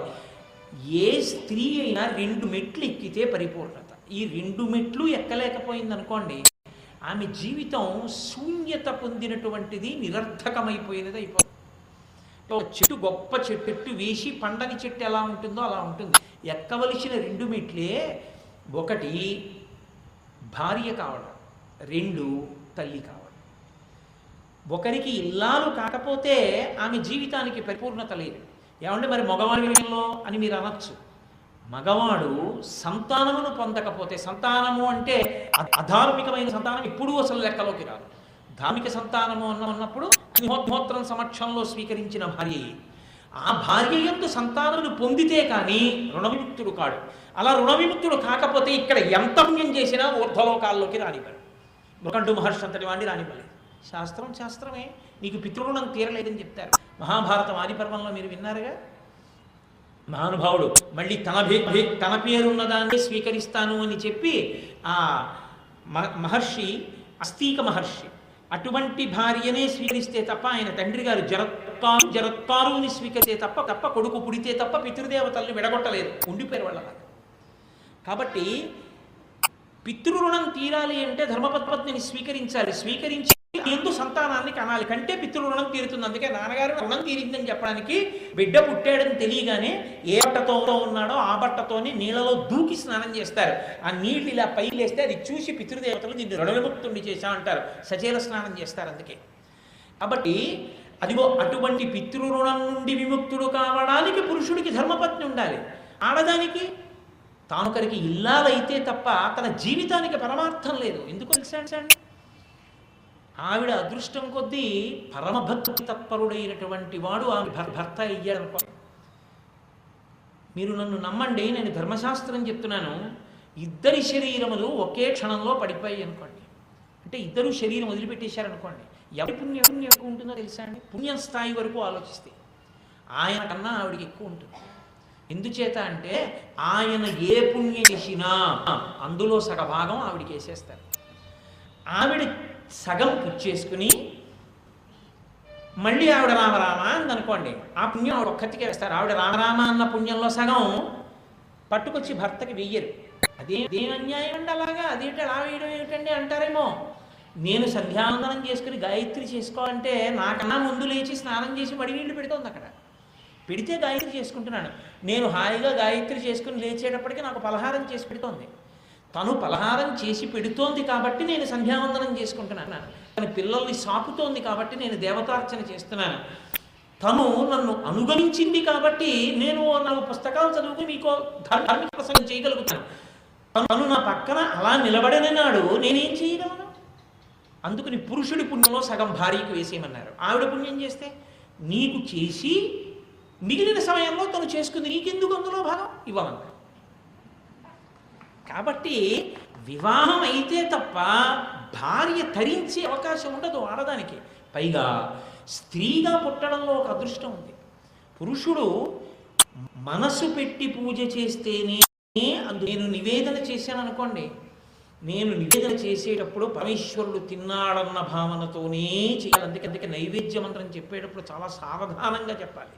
నేను గబగబ చెప్పకూడదు. ఆయన తింటున్నాడు, గబగబా తింటే వెక్కిళ్ళు వస్తాయి. కాబట్టి మధ్య పానీయం సమర్పయామి, ఆగాల కాసేపు, ఆయన మంచినీళ్ళు తాగాల, మళ్ళీ ఓ పండు ముక్క ముక్కలో వేసుకోవాలా, అప్పుడు కదా ఉత్తరాపోసం సమర్పయామి. తిన్నప్పుడు ఆ యాపిల్ పండు ముక్క చేతికి అంటుకుందా, హస్తవు ప్రక్షాళయామి, చేతులు కడుక్కోవాలా. ఏదైనా తింటే బొటన వేళ్ళన్నా కడుక్కోవాలా, పాదవు ప్రక్షాళయామి. మళ్ళీ కాసిన మంచినీళ్ళు తాగాల, శుద్ధ ఆచమనీయం సమర్పయామి. ఈ చేతులు కడుక్కున్నవాడు తుడుచుకోవాలా, మంత్రం ఉందా? నిలబడింది నిజమైతే ఇది చెప్పి ఆది నీ ఉత్తరీయంతో ఆయన చేతులు పాదాలు తొలవాలి. ఇప్పుడు నీ మనస్సు నిలబడిందని గుర్తు. ఇలా చెయ్యగలిగితే తరిస్తాడు పురుషుడు. స్త్రీ పరమేశ్వరుడి కాళ్ళు పడుతున్నానని పెట్టకపోయినా భర్త కాళ్ళు పట్టిందనుకోండి, పాట చోరాదు. సహస్రదీపాలంకార సేవలో 7 కొడలవాడి ముందే పాడక్కర్లేదు. భర్త పడుకున్నప్పుడు ఆయన కాళ్ళు పడుతూ అలలచించలమైన ఆత్మలందుండని కలవాటు చేసని ఉయ్యాల అందనుకోండి. సాక్షాత్ వెంకటేశ్వరుడి పాద సంవాహనం చేస్తూ ఏకాంత సేవ చేసిన ఫలితాన్ని ఆవిడ తల వేస్తారు. ఆవిడ అన్నం పెట్టింది అనుకోండి, మహానైవేద్యం పెట్టిన ఫలితం వేస్తారు. అందుకే ఆవిడ చేత్తో పెట్టిందల్లా ఈశ్వరుడికి పెట్టుకున్న చెయ్యి కాబట్టి ఆ చేతికి గాజులు వేస్తారు. అంత మంగళప్రదమైంది ఆ చెయ్యి. సువాసిని, అందుకని సువాసిని అంటే సభర్తృక, భర్త జీవించి ఉన్న స్త్రీ, ఆమె సాక్షాత్తు అమ్మవారే. సువాసిని అని గుర్తు ఏమిటి అంటే కొన్ని లక్షణములు చెప్పారు. మంగళసూత్రము, నల్లపూసలు, కాళ్ళకి మట్టెలు, సిగయందు పువ్వులు, చేతికి గాజులు, ఇటువంటివన్నీ సువాసిని చిహ్నములు. సువాసిని లోకంలో పెళ్ళైన స్త్రీ. అసలు సువాసినులకు సువాసినిత్వాన్ని ఇచ్చేది అమ్మవారే. అమ్మవారే అనుగ్రహిస్తుంది. అమ్మవారి అనుగ్రహము ఎంత కాలము ఉంటుందో అంతకాలము సువాసినిగా ఉంటారు. ఆమె అనుగ్రహము తప్పకూడదు. అందుకే ఎంతో కష్టపడి కన్యాదానం చేస్తూ తండ్రి ఎంత పరివేదన చెందుతాడంటే, జాతకాలు చూపించాను, ముహూర్తాలు పెట్టించాను, యథావిధి వివాహం చేస్తున్నాను, కానీ నక్షత్రానికి గండకాలం ఉంటుందా? నా కూతురు పసుపు కుంకాలు. అందుకని మంగళసూత్రాన్ని తిన్నగా కట్టించడు. ఆ మంగళసూత్రాన్ని సభలో ఉన్నటువంటి సువాసినులందరి మెడలో పెట్టిస్తారు. ఏమో ఏ తల్లి మెడలో ఉన్న మంగళసూత్రాన్ని ఏ తల్లి అంత భక్తితో చూస్తోందో ఆ స్పర్శ ఈ మంగళసూత్రానికి తగలాలి. సర్వమంగళాదేవతని ఆవాహన చేస్తారు. అందులోకి చేసి అప్పటి వరకు పురుషుడు ఎక్కడా ఎవరికీ తప్పని మాట చెప్తాడు. మాంగళ్యం తత్తునా నేను జీవన హేతునా, నేనున్నానని ఇదే గుర్తు. ఆ మంగళసూత్రం ఒక్కటి ఆయన ఉన్నాడని గుర్తు. ఇప్పుడు నీకు నాకు ఉన్న అనుబంధం ఏమో తెలుసా? ఈ తలకి ఈ శరీరానికి మధ్యలో కంఠం ఉంటుంది. ఆదేశములను తల ఇస్తుంది, ఇది పాటిస్తుంది.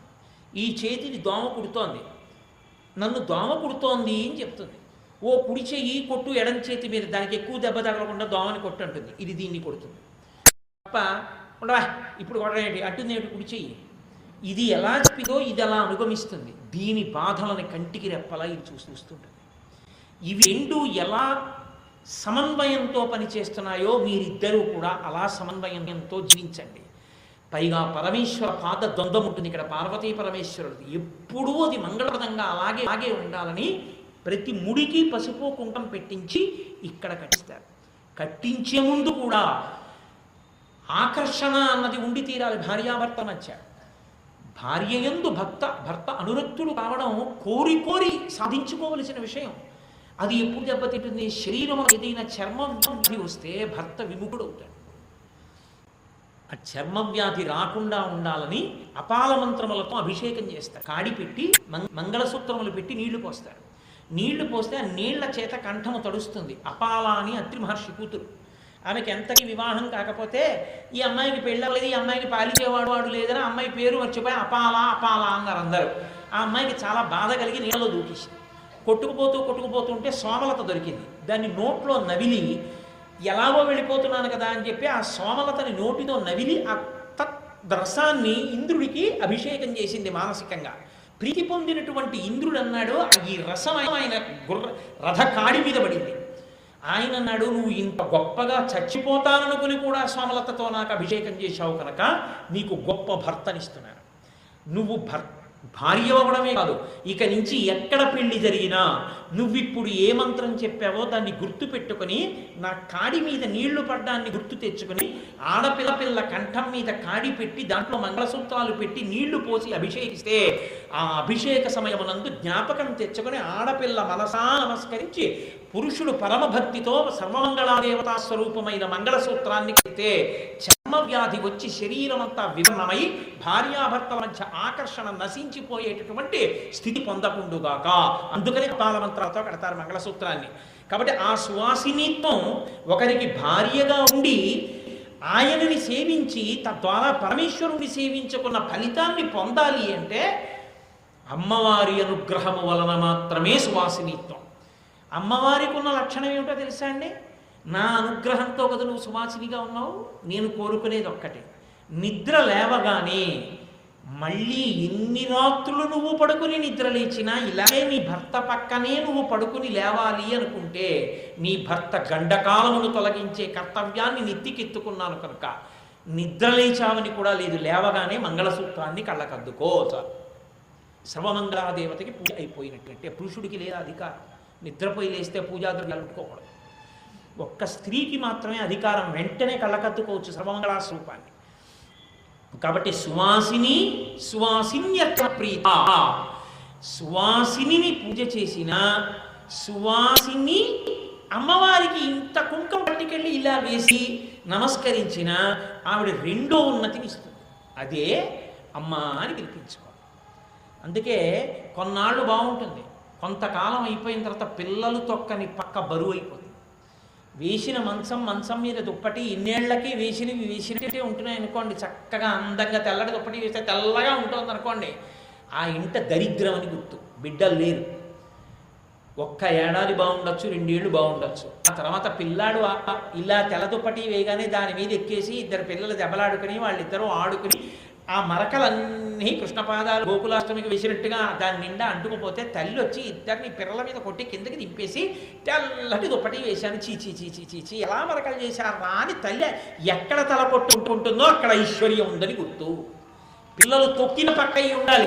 ఆ అమ్మా అనిపించుకోవాలంటే శ్రీమాత, మళ్ళీ ఆ తల్లి అనుగ్రహంతోనే తల్లి అవుతావు స్మార్ట్ అంది శాస్త్రం. అందుకే పరదేవత అనుగ్రహము అంత అవసరమై ఉంటుంది.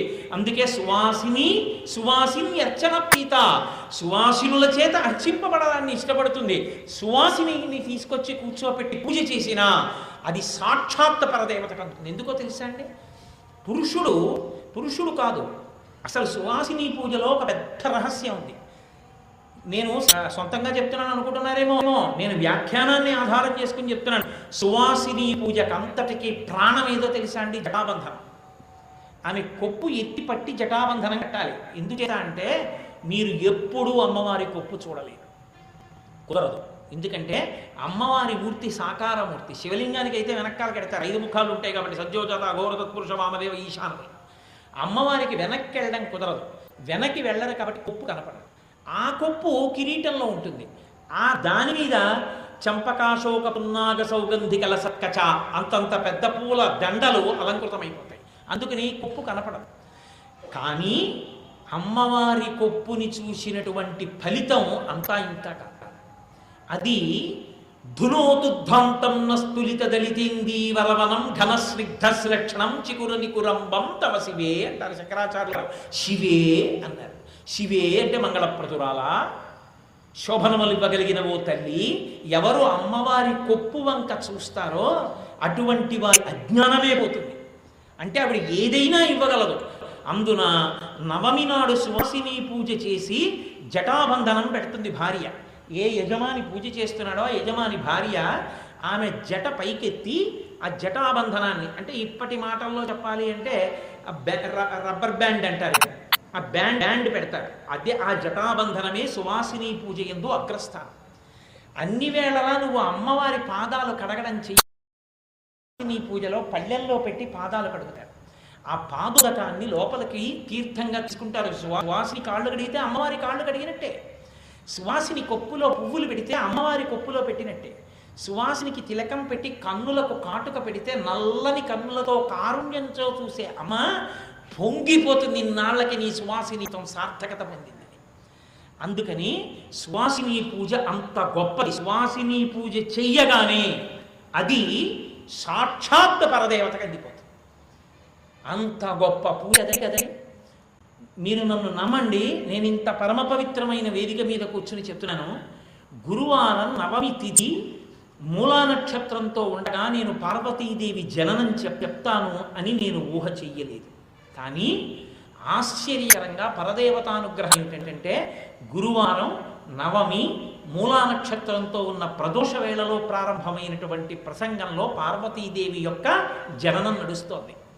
ఇంత గొప్ప ఘట్టం జరుగుతున్న రోజున నేను ఇంత గొప్పగా చెప్పి సువాసిని పూజ గురించి సువాసిని పూజ చెయ్యండి అని చెప్పలేదనుకోండి, అర్థం ఉందా? అందుకే చెప్పగానే ఆర్తితో సంతోషంతో చేసే హృదయం ఉన్నవారు కాబట్టి మా బాబుగారిని అడిగాను, బాబుగారు ఇవాళ సాయంకాలం సువాసిని పూజ చెయ్యండి, నవమి కదా, చూసి మేమందరం ధన్యులమైపోతాం, మూలా నక్షత్రం ఉంది, ఇంతకన్నా భాగ్యం ఏముంటుంది. తప్పకుండానండి నేను అలా చేస్తాను కేశవరావు అన్నారు. అందుకే ఇవాళ నా ఉపన్యాసాన్ని కొద్దిసేపట్లో ముగించేస్తాను.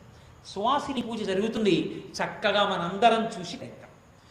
సువాసిని పూజ చేసేటప్పుడు ఇప్పుడు అలా అన్వయం చేస్తున్నారో లేదో నాకు తెలియదు, కానీ సువాసిని పూజ చేసేటప్పుడు చెప్పేటటువంటి నామములు మీరు ఎప్పుడైనా విన్నారో లేదో నాకు తెలియదు. అద్భుతంగా ఉంటాయి. సువాసిని నామములు పరదేవతా నామములు కావు. బంధువుల యందు ప్రీతి కలిగిన దానా, భర్తని అనుగమించేదానా, బిడ్డలతో సంతోషంగా ఉన్నదానా, గర్భశోకము తెలియనిదానా, ఇంటికి గొప్ప అతిథులు వచ్చినప్పుడు పరమ సంతోషంతో పరమభాగంతో లేని వాళ్ళకి అన్నం వండి వడ్డించుకున్నదానా, భర్త మహాభక్తుడై అమ్మవారిని పూజ చేస్తుంటే అమ్మవారి గురించి చెప్పుకోవడానికి ఎవరో ఒకడు ఊళ్ళోకి వచ్చాడు. వాడే అన్నం లేక వచ్చినవాడు గాడు, ఊళ్ళోకి చెప్పుకోవడానికి వచ్చాడు కాబట్టి ఇవాళ వాడికి అన్నం తినడానికి లేదు, శౌచంతో ఉండి పెట్టాలి. భర్త మహాభక్తుడు అమ్మవారి పూజ చేస్తాడు, ఆయన భార్య చేయవలసిన పని ఏమిటి? అటువంటి వాడు ఊళ్ళోకి వచ్చాడు కాబట్టి ఆయన్ని పిలిచి అయ్యా నేను అన్నం వండి పెడతాను మీరు తినండి అని అన్నం పెట్టాలి. అలా భక్తులకు అన్నం పెట్టి తరించినటువంటి దానా, చక్కగా కొడుకుల్ని కోడళ్ళని కూతుళ్ళని అల్లుడిని మనవలు మనవరాలతో ఉన్నదానా, నీ చిరునవ్వులు శ్రీ మహాలక్ష్మికి ఆవాహన మంత్రములై ఇంటిని ఐశ్వర్యంతో వెలయించిన దానా, భర్త శాంతికి కారకురాలమైన దానా, ఇవి సువాసిని నామాలు. నిజంగా సువాసిని పూజ మేము కాకినాడలో చేస్తుంటాం, ఎదర దేవీ నవరాత్రుల్లో ప్రతిరోజు చేస్తాం. ఆ సువాసిని పూజ చేసేటప్పుడు ఈ నామాలని అనుసంధానం చేస్తుంటాం. ఎంత అద్భుతమైన పరదేవత, ఓహో ఒక స్త్రీ యందు సువాసినిగా ఈ లక్షణములతో ఉంటుందన్నమాట తల్లి, అబ్బా అని మురిసిపోతాను నిజంగా. అటువంటి సువాసిని పూజ కాసేపట్లో జరుగుతుంది. కనుక మేనకాదేవి ప్రతి నవమి తిథి నాడు పరదేవతని పూజ చేస్తుంది. అవతల దేవతలు పరదేవతని ప్రార్థన చేశారు. ఎక్కడ తారకాసురుడు వింటాడో అని రహస్యమైనటువంటి స్థావరానికి చేరుకుని, అమ్మా నువ్వు తప్ప ఎవరమ్మా మమ్మల్ని రక్షించగలిగినటువంటి వాళ్ళు? సంసార సాగర కరాళ భవాంగ దుఃఖ, అమ్మా మేము సంసారం అనేటటువంటి భయంకరమైనటువంటి దుఃఖంలో పడిపోయి ఉన్నప్పుడు దాన్ని నశింప చెయ్యగలిగినటువంటి అద్భుతమైన స్వరూపం ఉన్నదానా తల్లి. అష్టాంగయోగ పరిపాలనకేళి దక్షాం, అష్టాంగయోగమునందు సమాధి స్థితి వరకు భక్తుడిన వాణ్ణి పైకి ఎక్కించి పరమశుడితో కలిపి సమాధి యందు నిలబడగలిగినటువంటి స్థితినిచ్చి పశుపాశువులను విడదీసి వాడి పశుపతితో కలపగలిగినటువంటి వైభవం ఉన్నదానా అటువంటి తల్లి. వింధ్యావాస నిలయాం, సమస్తాలముల యందు వింధ్య పర్వతం మీద నిలయంగా ఓ తల్లి మేము నీకు నమస్కరిస్తున్నాం. అమ్మా ఒక్కసారి మాకు దర్శనమిచ్చి మా కష్టం వినవా అని అడిగారు. అమ్మకి అవ్యాజ కరుణామూర్తి అని పేరు. ఎంత కారుణ్యమో నా తల్లిది. అందుకే ఎప్పుడూ ఆవిడ కన్ను నల్లగా ఉంటుంది, ఎరుపు ఎక్కదు. అందుకే రామాయణంలో తుల్యవృత్తాం తుల్యాభిజలక్షణం రాఘవోర్హతి వైదేహీం తం చేయమసి దీక్షణ అంటారు హనుమ. ఈ సీతారాములిద్దరూ 5 లక్షణములు సమానంగా ఉన్నా ఒక్క లక్షణం మాత్రం రాముడి కన్నా మా అమ్మ సీతమ్మకి ఎక్కువ అన్నారు. అప్పుడప్పుడు మా అయ్య రామయ్య కన్ను ఎర్రపడుతుంది, మా అమ్మ సీతమ్మ కన్ను ఎప్పుడూ నల్లగా ఉంటుంది. నల్లగా ఉంటుందంటే చల్లగా ఉంటుంది, చల్లగా ఉందంటే కారుణ్యంతో ఉంటుంది. కాబట్టి ఎంత పాపం చేసిన వాడైనా ప్రణిపాత ప్రసన్నమేషా పరిత్రాతం రక్షస్వో మహతో భయాత్, అమ్మవారి దగ్గరికి పడిపోతే చాలు రక్షించేస్తుంది. అభయం అభయం అభయం. అంతటి కారుణ్యమూర్తి అయిన ఓ తల్లి మా బాధ వినవా. ఒక్కసారి అష్టాదశ భుజాదేవి అని 18 భుజములతో అమ్మవారు సాక్షాత్కరించారు. ఏమిరా నాయనా మీ అందరి బాధ? అమ్మా తారకాసురుడు మహాబాధ పెట్టేస్తున్నాడమ్మా, ఇటువంటి వరం అడిగాడమ్మా. నువ్వు మళ్ళీ అవతార స్వీకారం చేసి పరమశివుడికి ఇల్లాలివైతే తప్ప, కొడుకు పుడితే తప్ప, సర్వసైన్యాధిపతి అయితే తప్ప, అస్త్రప్రయోగం చేస్తే తప్ప, తారక సంహారం అయితే తప్ప మాకు సుఖశాంతులు లేవు. కాబట్టి తల్లి నువ్వు మళ్ళీ అవతార స్వీకారం చెయ్యాలన్నారు. ఇక్కడ సువాసిని పూజ చేసింది నవమి నాడు. హిమవంతుడు కూడా పక్కనే ఉన్నాడు. ఇద్దరూ కలిసి చేశారు, దంపతులుగా చేయాలి సువాసిని పూజ. ఇద్దరూ కలిసి చేశారు. చెయ్యగానే అమ్మవారు సాక్షాత్కరించింది. ఏం కావాలి నీకు అడిగితే మేనకాదేవి ఆనందాశ్రువులు నిండిపోయి, సనత్కుమారుని యొక్క శాపవాక్కు మేనకాదేవి వైపు నుంచి కదూ ఉంది.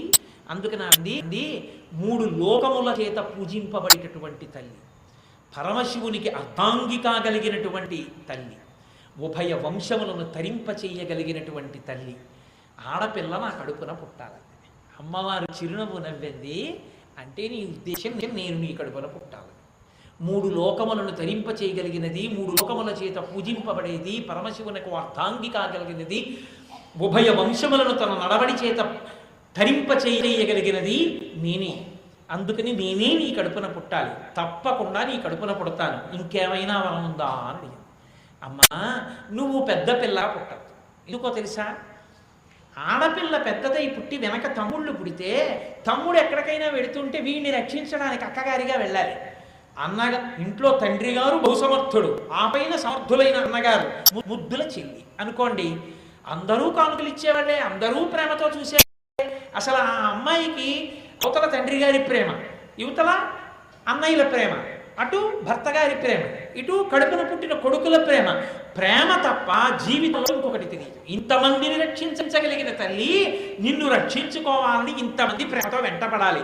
అందుకని నీ ముందు 100 కొడుకులు పుట్టాలి, మహా ఉత్తములైనటువంటి వాళ్ళై ఉండాలి.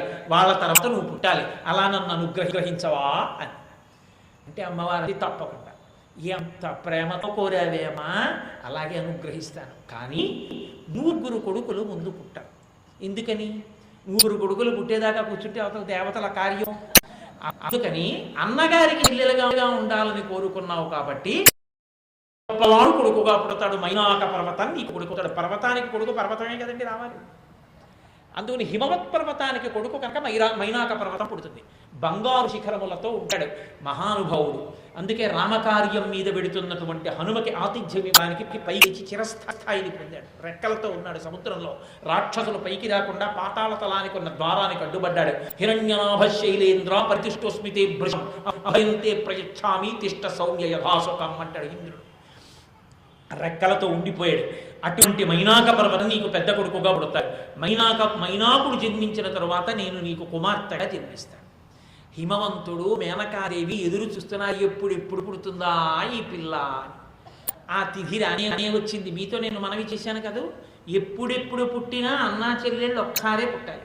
అందుకే తతశ్చ ద్వాదశే మాసే చైత్రే నామమికే తిథౌ నక్షత్రే దైవత్యే స్వచ్ఛ సంస్థేషు పంచషు గ్రహేషు కర్కటే లగ్నే వక్తాం బిందునా సహా ప్రోద్యమాని జగన్నాథం సర్వలోక నమస్కృతం అంటారు వాల్మీకి మహర్షి రామాయణంలో. 12 నెలలు కౌసల్యాగర్భ తిథినాడు మిట్ట మధ్యాహ్నం 12 గంటల వేళ 5 గ్రహములు ఉచ్చస్థితిలో ఉండగా రామచంద్ర ప్రభువు పుట్టారు. అదే చైత్రమాసంలో అదే నవమి తిథి నాడు అర్ధరాత్రి 12 గంటలకి లోకముల యొక్క చీకట్లని పోగొట్టడం కోసమని అర్ధరాత్రి 12 గంటలకి కృష్ణ భగవానుడు పుట్టినట్టు కృష్ణ సహోదరి అయినటువంటి, అందుకే శ్యామకృష్ణ సహోదరి అంటుంటారు ఎప్పుడు శ్యామశాస్త్రి గారి కీర్తనల్లో. అటువంటి కృష్ణుడి యొక్క సహోదరి రామచంద్రమూర్తి యొక్క స్వరూపిణి అయినటువంటి తల్లి చైత్ర శుక్ల నవమి నాటి అర్ధరాత్రి 12 గంటలకి మృగశీర్ష నక్షత్రం ప్రకాశిస్తూ ఉండగా ఆ తల్లి ఆవిర్భవించింది. వెంటనే హిమవంతుడు ఆ తల్లిని చూసి అన్నాడు, అమ్మా గిరులలో నన్నొక్క గిరినైన నా పేరు వెలయ చేసి విట్లు జలజనయన నీకు తండ్రినైతి నాకింత చాలదే ఇది మా అద్భుతం భోగింతు వదన. వీరభద్ర విజయంలో పోతన గారు ఆయన అంటాడు, హిమవంతుడు ఎంత పొంగిపోయాడో, అమ్మా నేనెవరినమ్మా, పర్వతాల్లో పర్వతాన్ని, కొండల్లో కొండని, పెద్ద మట్టి రాయి పడుండేవాడిని, అలాంటి వాడిని ఎన్ని పర్వతాలు ఉన్నాయి, ఎన్ని కొండలు ఉన్నాయి, నా పేరు ఎందుకు గుర్తు పెట్టుకుంటారమ్మా? కానీ తల్లి నువ్వు ఎంత అనుగ్రహించావు నన్ను. గిరులలో నొక్క గిరినైన నా పేరు వెలయ చేసి విట్లు జలజనయన. ఓ తామరనే పువ్వుల వంటి కన్నులున్న తల్లి నాకు కూతురుగా పుట్టావా? జలజనయన నీకు తండ్రినై నాకింత చాలదే ఇది మహాద్భుతం భుగింతువదన. నీకు తండ్రినయ్యానమ్మా, లోకాలకంతటికీ తల్లిగా ఉన్న తల్లి నాకు కూతురైంది. అందరికీ తల్లి నాకు కూతురు. అందరూ అమ్మా అని పిలిచేటటువంటి పిల్లని అమ్మాయి అని నేను పిలుస్తాను. అమ్మా నా జన్మకిది చాలదా? ఎంత అద్భుతమమ్మా నీకు తండ్రినా, ఒక పర్వతాన్ని ఎంత వైభోగం ఇచ్చావమ్మా నాకు అని. నీకు తండ్రినైతి నాకింత చాలదే ఇది మహాద్భుతం భుయిందువదన అని పొంగిపోయాడు. వాళ్ళ పార్వతీదేవి యొక్క ఆవిర్భావ ఘటాన్ని నవమి తిథి నాడు గురువారం మూలా నక్షత్రం ఉండగా మీరు విన్నారు. చాలు, ఈ ఆవిర్భావ ఘట్టం వరకు ఇవాళ ముందు తీసుకొస్తే తర్వాత కథని రేపు ప్రారంభం చేద్దాం. ఇవాళ చాలా అద్భుతమైన రోజు. పార్వతీ కళ్యాణం చెప్తూ ఉండగా ఇలా కూడడం సాధ్యమయ్యే విషయం కాదు. నేను కూడా ఇలా వస్తుందని సెలవులు పెట్టి రాలేదు. ఏదో కాకతాళీయం అంటారు చూసారా, అలా నేను సెలవు పెట్టాను. పరదేవతానుగ్రహం ఇలా కలిసి వచ్చింది. పొద్దున్న సంధ్యావందనం చేసుకుంటూ తెల్లబోయా, ఇలా ఎలా కలిసి వచ్చింది అసలు. కాబట్టి చక్కగా ఇప్పుడు సువాసిని పూజ చేస్తారు. మీ అందరూ నేను కూడా సంతోషంగా దాన్ని అవధరిద్దాం. దయచేసి ఎవరు మధ్యలో లేవకండి. పూజ జరుగుతుండ